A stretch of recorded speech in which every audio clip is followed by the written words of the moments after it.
지난 시간에 다니엘 이야기 함께 나눠보았습니다. 다니엘은 두 부분으로 나눌 수 있다 말씀드렸는데요. 1장부터 6장까지의 이야기죠. 스토리텔링을 통해서 다니엘 세 친구들이 어떠한 삶을 살았고 어떠한 믿음으로 인생을 살았는지를 바라보면서 우리도 그와 같은 인생을 살아보자 함께 나눠보았습니다. 그리고 이 7장부터 12장까지의 말씀은 계시록입니다. 구약에 등장하는 작은 계시록 부분인데요. 끝까지 견디는 자들에게 주어지는 하나님의 영광을, 끝까지 견디는 자들에게 내가 영광을 줄 것이다. 가장 빛나고 가장 찬란한 영광을 줄 것이다.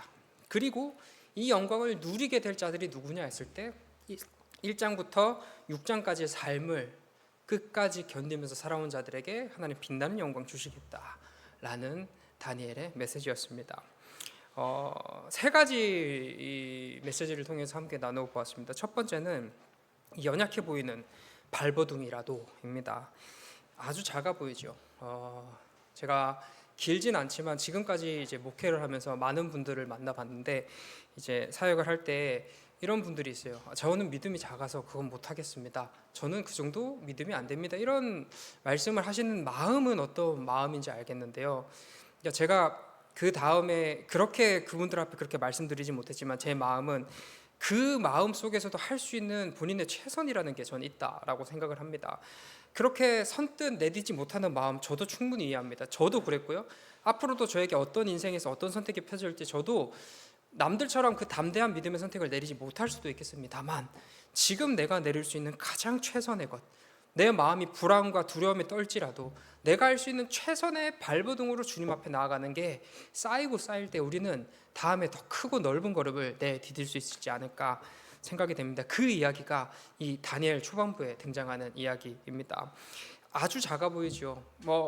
결단이라고 하면 결단처럼 보이긴 하겠지만 생각보다 그렇게 큰 영향력을 끼치는 결단은 아니라고 생각합니다. 그러나 하나님께서 기뻐하시죠. 왜 기뻐하시나요? 그 결단이 그들이 할 수 있는 최선의 결단이었기 때문입니다. 할 수 있는 최선의 것으로 주님 앞에 드렸다. 그 결단을 주님께서는 기뻐하십니다. 그리고 두 번째, 즉시 하나님 앞으로 내 능력, 내 힘, 내 생각, 나로부터 시작되는 어떤 것 의지하지 않고 진짜 이 물컵 드는 거 제 능력, 제 힘으로 할 수 있잖아요. 근데 예를 들어서 이런 것 하나까지도 우리는 주님께 물으면서 걸어가는 겁니다. 내 삶에 가장 작아 보이는 어떠한 선택의 순간, 모든 상황 속에서도 주님과 늘 항상 주님 앞에 가장 먼저 나와서 주님의 뜻을 구하고 주님의 방법을 찾으며 그렇게 주님과 함께 걸어가는, 즉시 하나님 앞으로 나와 하나님과 함께 걷는 모습이 이제 다니엘과 세 친구들의 모습이었습니다. 그리고 마지막으로 그리 아니하실지라도 부분입니다. 하나님께 간절히 구하고 또 그 구한 대로 살아가는 그 삶들이 어느 날은 내 생각, 내 뜻대로 진행되지 않을 때도 있으리라 생각이 듭니다. 하나님께 이렇게 구했는데 하나님은 내 기도를 들으시지 않아 보이고 내 삶 가운데 역사하시지 않아 보이는 그 순간, 결과론적으로 봤을 때, 그래서 결론이 이 다니엘과 세 친구들처럼 자기 발로 스스로 불구덩이 속으로 들어가야 하는 것 같은 모습을 보인다고 할지라도 하나님을 신뢰하는 거죠. 그곳에 하나님의 뜻이 있으면 그리 아니하실지라도, 내가 원하는 대로 내가 바라는 대로 주님께서 응답하지 않으실지라도 하나님의 선하심을 믿으며 걸어가는 인생이 바로 그리스도인의 인생, 다시 말해 끝까지 견디는 자의 인생이다. 그렇게 주님과 함께 걸어가는 자들에게, 하나님을 끝까지 신뢰하는 자들에게 최종적인 빛나는 영광을 내가 너에게 주겠다 라는 메시지가 다니엘서에 담긴 메시지라 생각합니다. 네, 오늘은 준비하면서도 너무 이게 크고 방대한 내용을 제가 욕심이었나? 한 주에 이 짧은 시간 안에 이렇게 다 한다는 게 자체가 좀 어려운 부분이긴 한데요. 저희 앞으로 읽으시면서 더 깊은 의미 함께 나누시리라 생각됩니다. 호세아에서부터 말라기까지 이야기입니다. 이 소선지서라고 불리는데요. 이전까지 다니엘까지에는 대선지서라고 불려요. 근데 경중이 중요하고 덜 중요하고가 아니라 분량이요. 분량이 많고 분량이 적어서 대선지서, 소선지서로 구분하고 있습니다.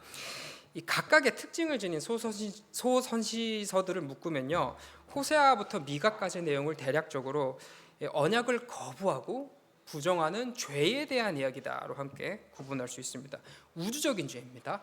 그리고 나훔부터 스파냐까지는 언약을 거부한 죄에 대하여 하나님께서 어떻게 우주적인 징벌을 하시느냐. 첫 번째 죄의 문제가 나왔으면 죄에 대한 징벌에 대한 심판에 대한 메시지가 또 전달됩니다. 학계 그리고 말라기까지는 언약에 따른 우주적인 회복. 이게 정확하게 이 부분이 무조건 죄다, 무조건 징벌이다, 무조건 회복이다를 얘기하는 게 아니라 큰 틀에서 묶어 보면은 이 세 가지 정도로 분류할 수 있다 정도로 저희가 이해하면 될 것 같습니다. 여기서 계속 반복되는 표현이 우주적이라는 표현입니다. 우주적이라고 했을 때는 이제 우리 개인을 넘어서서 온 세상의 회복이죠. 온 세상의 죄를 얘기하고요. 온 세상이 받는 징벌을 얘기하고요. 온 세상이 회복됨을 이야기합니다. 모든 영역, 인간 개인의 영역을 넘어서는 모든 영역 가운데 주님께서 역사하신다, 개입하신다, 회복시키신다 라는 메시지가 선지서에 담겨 있습니다. 다음 표로 이제 함께 보시면요.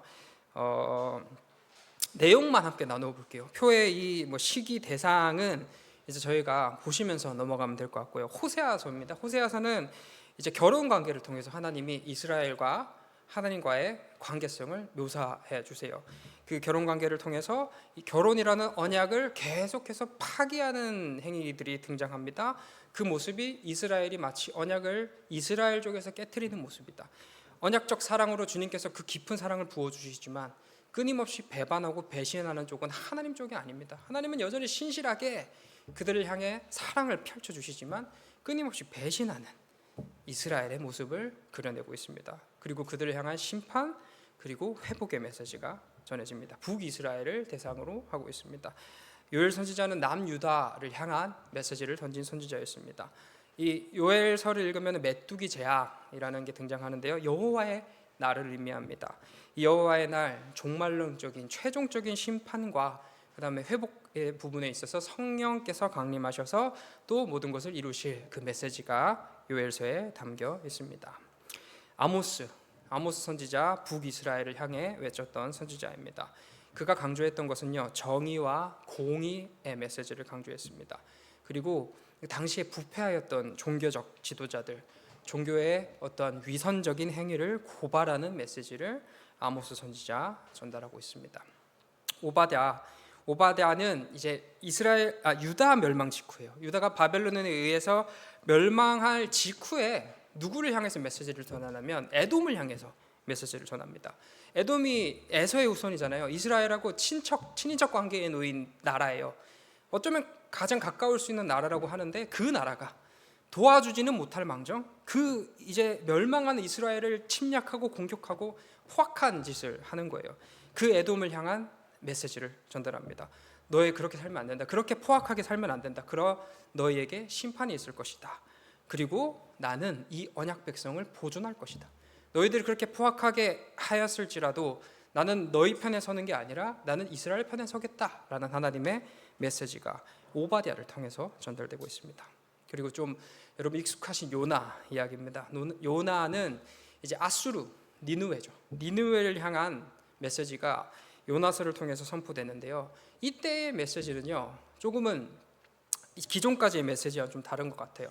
지금은 이스라엘의 죄에 대한 하나님의 심판의 메시지가 쭉 이어지고 있다면은 요나서에서 잠시 하나님의 또 큰 틀을 보여주시는데 이스라엘이 가졌던 선민 사상에 대한 비판을 하십니다. 너희는 선택받았고 너희는 내 백성이라고 너희 스스로 얘기를 하지만 너희 그 생각, 너희 그렇게 해서 너희가 항상 안전하고 너희가 우월하다는 그 생각 틀렸다라는 메시지를 하나님께서 전달하시는 거예요. 내 눈은 내 시선은 너희뿐만 아니라 온 우주를 향해 있다. 너희도 언젠가는 회복시킬 거지만 나는 내 사랑은 온 우주에 닿아 있다 라는 메시지를 니느웨를 구원하시는 하나님, 니느웨의 회개를 받아주시는 하나님으로 그려내고 있습니다. 상대적으로 요나는 어떤가요? 계속 하나님께 불평불만합니다. 하나님 그러시면 안 되잖아요. 우리를 지켜야지 왜 저들을 지킵니까? 라는 그 이스라엘의 깨닫지 못하는 그 모습을 하나님께서 동시에 꼬집고 계시는 메시지입니다. 다음으로 미가입니다. 미가는 이제 또 남유다를 향해서 이제 메시지를 선포했는데요. 시온의 심판, 그 하나님의 백성의 심판과 또 하나님의 나라에 대한 회복을 의미합니다. 특별하게 이 부분에서 강조된 것은 그 당시에 종교와 종교 지도자들, 사회 지도층의 죄, 그렇게 살면 안 된다. 그 삶 가운데 너희가 그렇게 패역하고 자기의 유익을 구하면서 그런 인생을 내가 너희를 지도자로 세워놨으면 그 지도자의 자리에서 성실하게 그 삶들을 살아내야 되는데 그렇게 살아내지 못하는 지도층들 그리고 종교적 지도자들을 향해서 하나님께서 그 죄를, 그 심판의 메시지를 전달하고 있습니다. 네, 나훔인데요. 나훔도 요나와 같은 이제 이방을 향한 메시지를 전한 선지자입니다. 아수르라는 니느웨라는 동일한 곳을 향해서 메시지를 선포하는데 이때 심판의 색깔은 좀 다릅니다. 요나는 그들을 돌이키기 위한 메시지가 그려졌다고 한다면 실질적으로 돌이키기도 했었고요. 근데 여기서는 이제 좀 어떻게 니느웨가 좀 더 이제 멸망한 시점의 메시지예요. 이제 요나 같은 경우는 이제 니느웨가 흥왕하고 있을 때의 메시지라고 한다면, 아수르가 흥왕하고 있을 때 메시지를 한다면, 이제 나훔은 아수르가 멸망할 때 전해지는 메시지입니다. 너네 그렇게 살다가는 멸망당한다. 너에게 심판이 있을 것이다. 하나님께서 공의를 너희 가운데 펼치실 것이다. 어쩌면 요나의 메시지를 듣고도 회개하는 모양은 가졌으나 끝까지 그 회개를 지키지 못하여 여전히 포악을 일삼는 그 니느웨를 향해 하나님께 최종적인 선고를 하신 사건이지 않을까 생각해 봅니다. 그리고 하박국 선지자입니다. 하박국 선지자 남유다를 향해서 외쳤어요. 하박국 선지자가 하나님께 간절히 질문합니다. 하나님, 이게 옳습니까? 우리 하나님께서 선택하신 의인이라고 했는데 우리에게 왜 이런 고통과 고난이 있습니까? 하나님, 이 모양이 맞습니까? 라는 질문에 하나님 좀 엉뚱한 답을 하세요. 의인은 믿음으로 말미암아 살리라. 근데 그거에 대한 하박국 선지자는 수긍을 하는 거예요. 그 의미를 받아들이는 거예요. 아, 하나님께서 어떤 의도와 어떤 의미로 그 말씀을 하셨구나 라는 것을 하박국 선지자가 잘 받아들여요. 그 이야기는 이따가 저기 키워드 부분에서 함께 나눠보도록 하겠습니다. 그리고 스파냐 선지자입니다. 이 남유다에서 활동했지만 대상은 열방을 향해 있습니다. 여호와의 날에 이루어질 보편적인 심판, 아까도 말씀드린 우주적인 심판과 우주적인 회복, 그 남은 자들을 구원할 것이다 라는 하나님의 심판과 회복의 메시지를 전달합니다. 학계 스갈의 말라기부터는 귀한 공동체를 향한 메시지를 던져요. 바벨론 포로기를 겪었고 그 겪은 이후에 포로에서 귀환한 자들을 향해서 메시지를 전달합니다. 이때의 공통적인 메시지는 뭐냐면 메시아의 메시지입니다.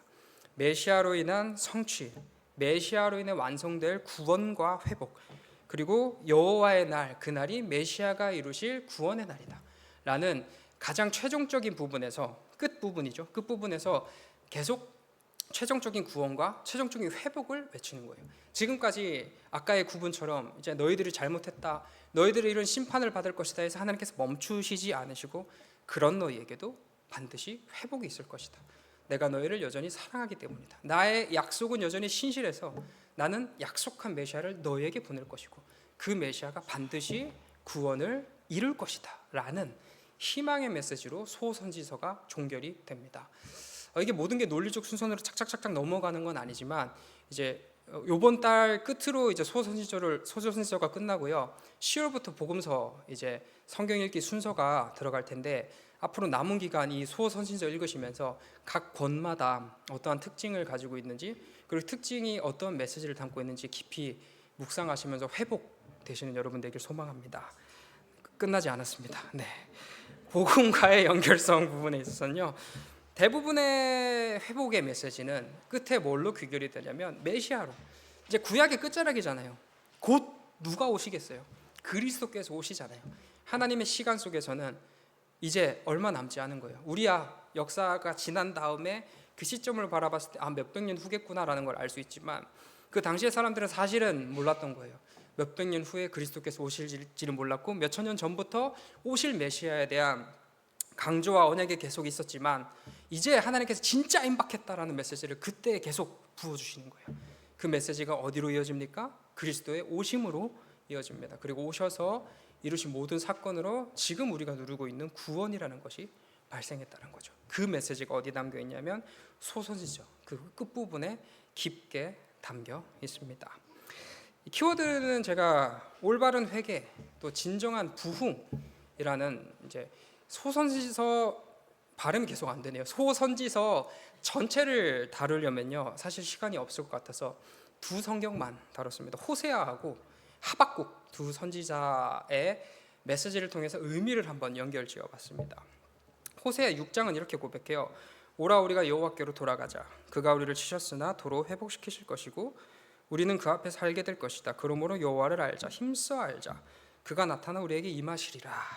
이 문장만 보면요, 이 문장만 딱 떼서 보면 참 귀한 고백이라 생각됩니다.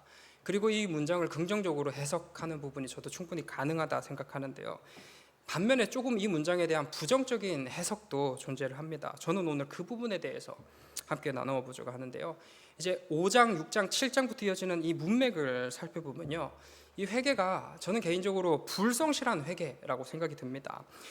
지금까지 이 호세아서 전체를 보면요, 하나님께서 뭘 메시지를 전하고 있으냐면 하나님의 사랑을 보여주시지만 이스라엘은 배신하고 있다라는 메시지를 전달해 주십니다.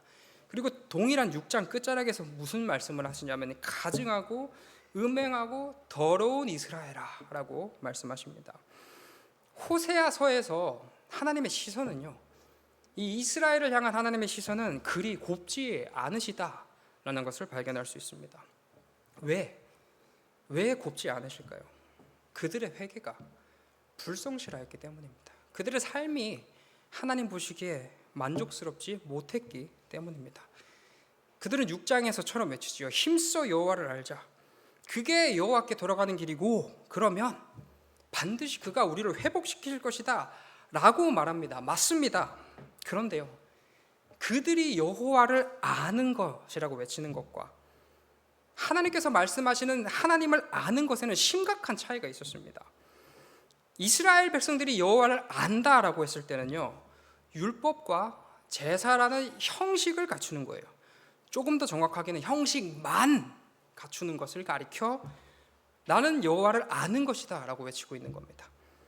여기에 결여된 건 무엇이냐면 하나님을 사랑하는 마음입니다. 하나님을 향한 진심이 없이 하나님께서 말씀하신 형식과 모양만 갖추면 된다라고 얘기하는 거죠. 입으로는 고백해요. 여호와를 알자, 여호와께 돌아오자라고 외치면서 그들의 마음속엔 6장에서 하나님께서 말씀하신 것처럼 음행과 가증하고 더러운 것들로 가득했다라는 것입니다. 곧 하나님 외에 다른 것을 더 의지하고 다른 것을 더 바랍니다. 하나님 안에 머물기를 거부하면서 자신의 육체의 소욕대로 그냥 이전에 죄악된 모습 그대로 살아가고 있다는 거죠. 그러면서도 입으로는 뭐라 얘기하냐면 하나님 안에 있는 척, 나는 형식을 잘 갖추고 있어, 나는 모양으로 잘 살아내고 있어 라고 하나님 믿는 척하면서 이게 회개야, 이게 하나님께 돌아가는 거야, 이게 하나님을 아는 거야 라고 외치고 있다는 것입니다. 이 하나님께서 아주 중요한 말씀을 하시는데요, 나는 제사보다, 나는 번제보다 인애를 원한다. 이때 인애의 원어적 의미는요, 충성, 책임, 신실한, 경건함, 사랑, 이런 의미가 그 인애라는 단어에 담겨 있습니다. 다시 말해서 나는 충성을 원하고, 나는 책임을 원하고, 나는 너희의 신실함을 원하고, 너희의 경건함을 원하고, 너희가 나를 사랑하기를 원한다. 제사보다 번제보다 그게 바로 나를 아는 거다 라고 하나님께서 말씀해 주시고 계시는 겁니다. 이때의 안다, 그냥 나는 저 누군가를 알아의 의미가 아니죠. 가장 친밀하게 아는 알미입니다. 속속들이 그 사람의 일거수일투족 다 알고 그 사람이 어떠한 마음으로, 그 표정만 보더라도 어떠한 마음인지를 분명하게 아는 거예요. 이렇게 알려면 뭐가 필요하겠어요? 그 대상을 진실로 사랑하는 마음이 있어야 되는 거예요. 진실로 그 대상을 사랑하기 때문에 그 대상이 지금은 이런 마음이겠구나, 이러한 표정에는 이러한 모습이겠구나, 이러한 마음이겠구나, 이러한 정서겠구나 라는 게 느껴지는 거예요. 왜요? 당신을 사랑하기 때문에. 이 사랑이란 단어는 주로 부부관계 속에서 묘사되는 단어입니다.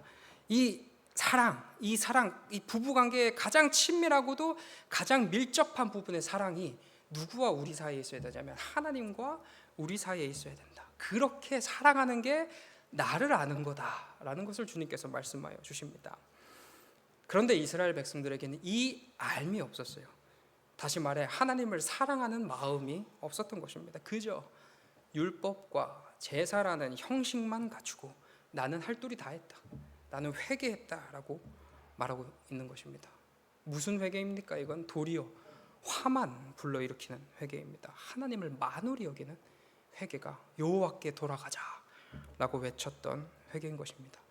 저희의 시대로 가지고 오면 뭐 정확하게 딱 들어맞진 않겠지만 예배에 시간 맞춰서 잘 참석하고요, 이 차에 십자가 잘 달아놓고요, 그리스도인이라는 어떠한 형식과 모양은 잘 갖추며 살아가지만 진짜 하나님을 사랑하는 마음이 없기 또는 부족하기 때문에 그것만 잘하면 된다, 형식만 잘 갖추면 된다라고 생각하는 거예요.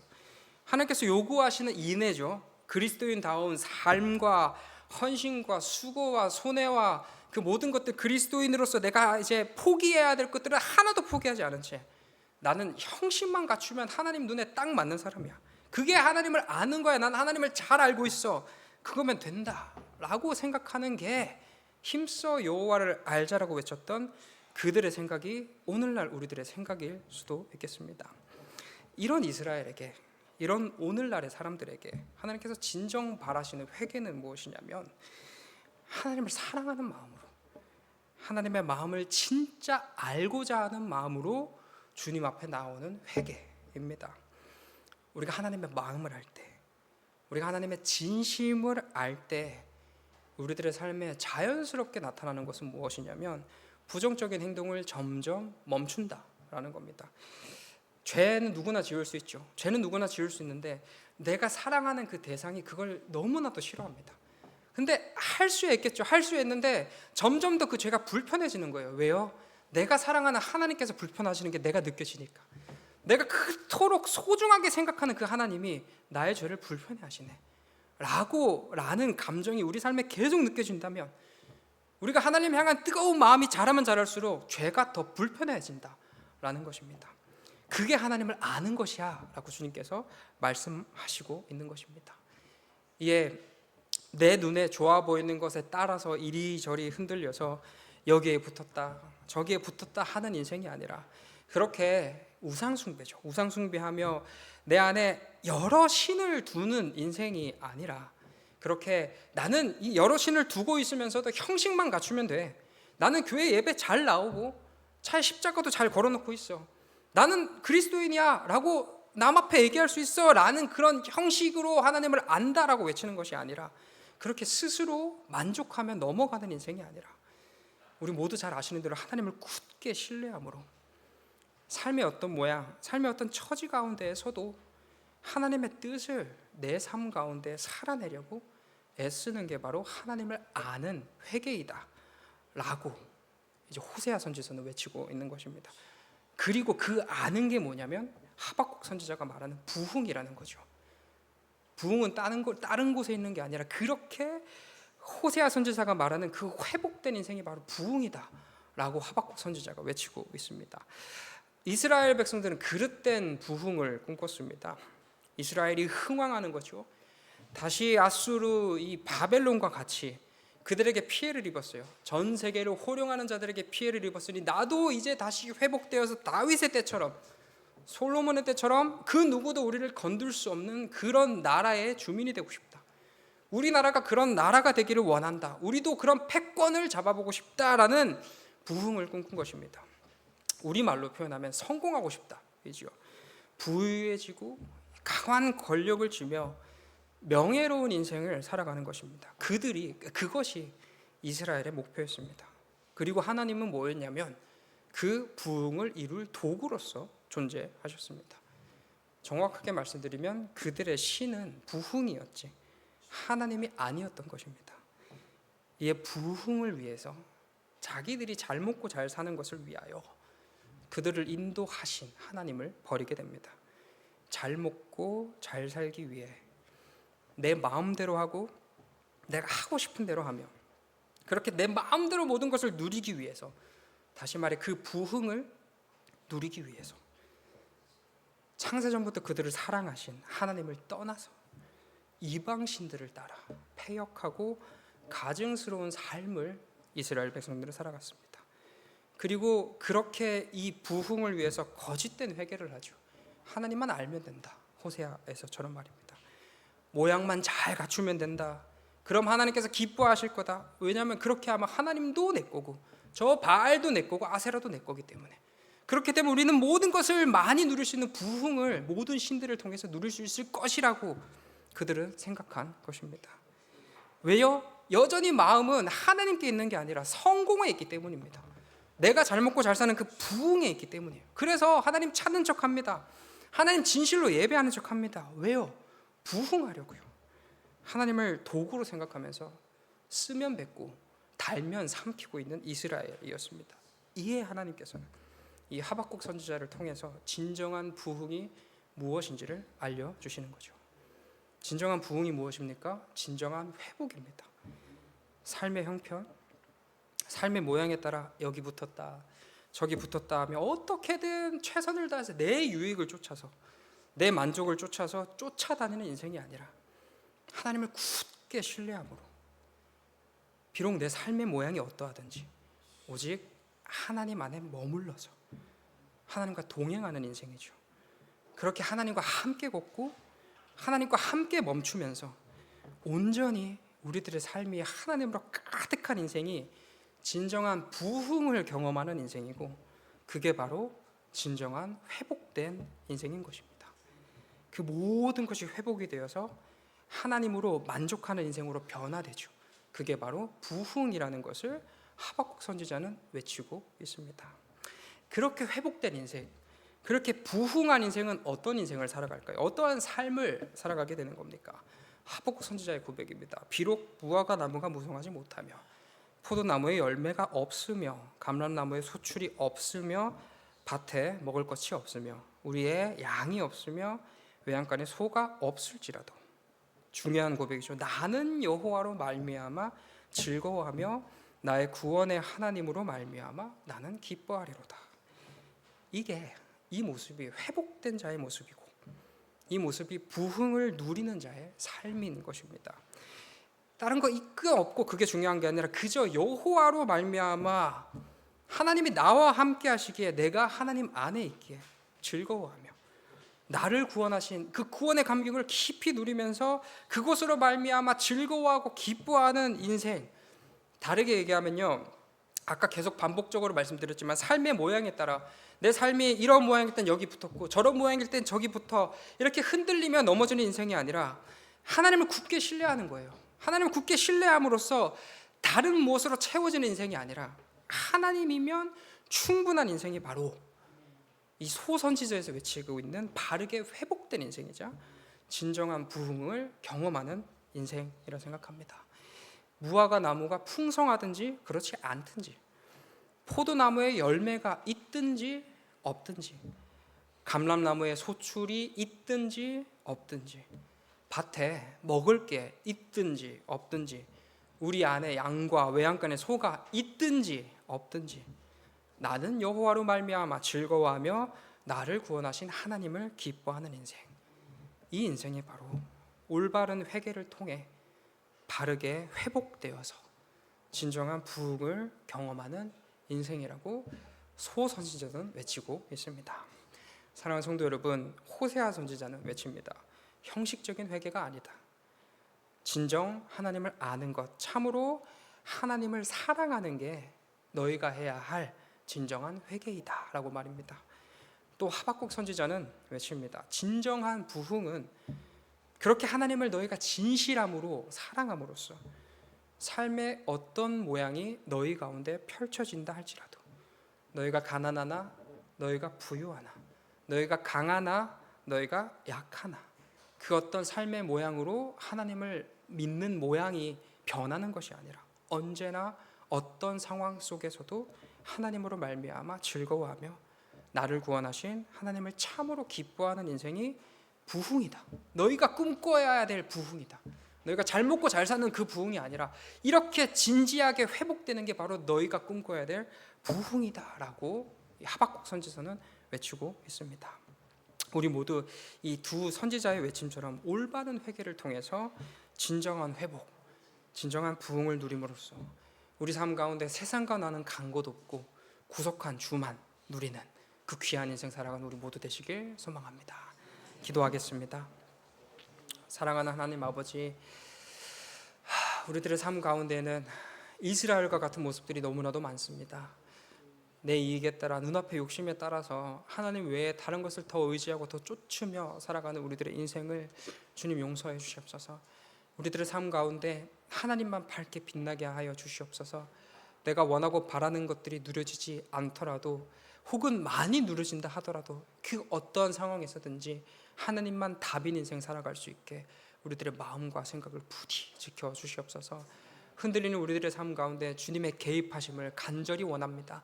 우리 안에 역사하시는 성령 하나님 늘 충만하여 주셔서 어떠한 선택 가운데서 하나님으로 만족할 수 있게 인도하여 주시옵소서. 감사드리며 예수님 이름으로 기도드립니다.